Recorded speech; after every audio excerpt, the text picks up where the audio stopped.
భార్య వేధింపులు తట్టుకోలేక ఓ సాఫ్ట్వేర్ ఇంజనీర్ సూసైడ్ చేసుకోవడం కర్ణాటకలోని బెంగళూరులో కలకలం రేపుతోంది. ఆత్మహత్య చేసుకోవడానికి ముందు 40 పేజీల సూసైడ్ లెటర్ రాశాడు. యూపీకి చెందిన అతుల్ సుభాష్ ఓ ఐటీ కంపెనీ డైరెక్టర్గా పనిచేస్తూ బెంగళూరు మారతహల్లిలోని మంజునాథ లేఅవుట్లో ఉంటున్నారు. తన భార్యతో అనుభవిస్తున్న మానసిక క్షోభకు సంబంధించి రాసిన లేఖను ఈమెయిల్ ద్వారా సుప్రీంకోర్టు, హైకోర్టు న్యాయమూర్తులు తన ఆఫీస్, కుటుంబ సభ్యులకు పంపించారు. అతుల్తో గొడవపడిన అతని భార్య యూపీలోని పుట్టింటికి వెళ్లింది. అక్కడ తన భర్తపై ఫిర్యాదు చేసింది. భార్యతో కలిసి ఉండేందుకు చేస్తున్న ప్రయత్నాలు సఫలం కాకపోవడంతో ఆత్మహత్య చేసుకున్నాడు అతుల్ సుభాష్. భార్య వేధింపులు తట్టుకోలేక ఓ సాఫ్ట్వేర్ ఇంజనీర్ సూసైడ్ చేసుకోవడం కర్ణాటకలోని బెంగళూరులో కలకలం రేపుతోంది. ఆత్మహత్య చేసుకోవడానికి ముందు 40 పేజీల సూసైడ్ లెటర్ రాశాడు. యూపీకి చెందిన అతుల్ సుభాష్ ఓ ఐటీ కంపెనీ డైరెక్టర్గా పనిచేస్తూ బెంగళూరు మారతహల్లిలోని మంజునాథ లేఅవుట్లో ఉంటున్నారు. తన భార్యతో అనుభవిస్తున్న మానసిక క్షోభకు సంబంధించి రాసిన లేఖను ఈమెయిల్ ద్వారా సుప్రీంకోర్టుకు, హైకోర్టు న్యాయమూర్తులకు తన ఆఫీస్, కుటుంబ సభ్యులకు పంపించారు. అతుల్తో గొడవపడిన అతని భార్య యూపీలోని పుట్టింటికి వెళ్లింది. అక్కడ తన భర్తపై ఫిర్యాదు చేసింది. భార్యతో కలిసి ఉండేందుకు చేస్తున్న ప్రయత్నాలు సఫలం కాకపోవడంతో ఆత్మహత్య చేసుకున్నాడు Atul Subhash. Young techie Atul Subhash committed suicide in Bengaluru, and he has left behind a suicide note.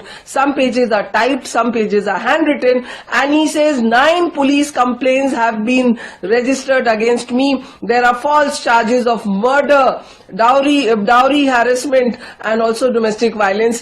And the suicide note says that these charges are not true. The deceased man says that he was paying his wife 2 lakh rupees in spite of she not letting him see his own son, his 4-year-old son, and his son was being used as a tool of blackmailing him. The deceased also in his suicide note said that he was forced to give expensive gifts not only to his wife but to his wife's mother and his brother-in-law. So I think a case of abetment to suicide, not only against the wife but against her mother and relatives, should be registered. They should be arrested. Also, the police of Jaunpur, these cases were registered in Jaunpur, Uttar Pradesh. The police, all those police officers who wrote these false cases, FIR should be registered against them for making a false case. ऐसे ही पुरुष मरते जा रहे हैं। अतुल सुभाष कोई पहला नाम नहीं है। अतुल सुभाष जैसे लाखों लोग, लाखों लड़के, लाखों पुरुष मर चुके हैं।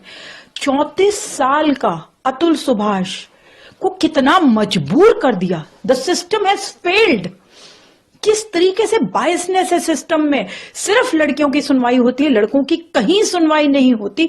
उसने अपने सुसाइड नोट में सुसाइड वीडियो, 1 घंटे का वीडियो बनाया है। कितना पेनफुल है, कितनी सफरिंग्स है उसकी आवाज में। आप देखिए उसने अपने माता पिता को क्या क्या बोला है। आप देखिए, समझिए कि पूरे सिस्टम ने उसे फेल कर दिया और कोई संस्कार नहीं बचे हैं। आज किस तरीके से प्रताड़ना की जाती है पुरुषों के, उनको डराया जाता है, उनको धमकाया जाता है। और पढ़ी लिखी महिला, एसेंचर में काम कर रही महिला किसी पुरुष को इतना टॉर्चर कर दे, इतनी मेंटल हैरेसमेंट। आप सोच सकते हैं किस मेंटल हैरेसमेंट से पुरुष गुजरते हैं, उनको भी कितना तनाव होता है। और इस तनाव को आप देखिए कायम रखते हुए वो हंसते हंसते सारे काम करते रहते हैं।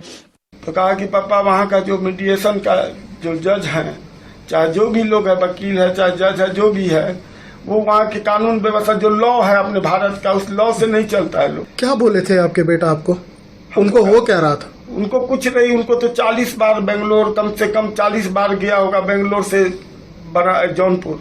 और बने इतनी धारा उस पर, एक खत्म हो जाता था केस तो दूसरा लगा देते। हमारी वाइफ 4 महीना रही है, इसको डायबिटीज नहीं थी। वहाँ के टेंशन को देख के वो देखती थी, वहाँ की जो स्थिति है उसको देख करके इसको डायबिटीज हो गई। हाँ, नहीं गई थी, उसको प्रेग्नेंट थी, तो हमारी वाइफ को हमने भेजा था। अकेले हम रहते थे वहाँ बिहार में, इसको भेजा था कि वहाँ पर मदद करना है बहू की।